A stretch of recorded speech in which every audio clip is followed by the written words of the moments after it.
रउआ लोग के चहेता काको बलमुआ के सॉन्ग आ चुकल बा। बहुत ही बेहतरीन अच्छा से अच्छा सॉन्ग लावे जात रहन जा और आ गइल बा। धुआं न उठल से लेके बहुत ही बेहतरीन बेहतरीन सॉन्ग खेसारी लाल यादव की आवाज़ में सुन रहे होंगे आप लोग। तो इसी में दोस्तों एक गाना निकाले हैं, काको बलमुआ की आवाज़ में निकला है और लिखे हैं इरशाद बेदर्दी, जो कि उनके बहुत ही सुपरहिट राइटर हैं और उनके बारे में आप लोग समझते ही होंगे। और गाना तो दोस्तों ये खेसारी लाल यादव के चेला हैं दोस्तों। खेसारी लाल यादव के जैसे इनका बॉडी बनाने का शौक है दोस्तों। गाना का नाम है तू बकरी चरावे आवा हम बोका चराए।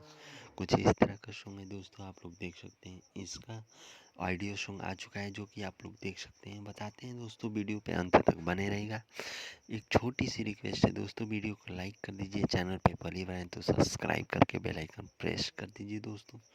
जितने भी काको बलमुआ के फ़ैन हैं व्हाट्सअप फेसबुक पे इस न्यूज़ को, ताज़ा तरीन न्यूज़ को शेयर कर दीजिए दोस्तों। और इस वीडियो को जाके देख लीजिए आइडियो को फास्ट हिट म्यूजिक पे। तू बकरी चरावे हम बोका चराई दोस्तों। वीडियो को ज़्यादा से ज़्यादा शेयर लाइक कमेंट कीजिए।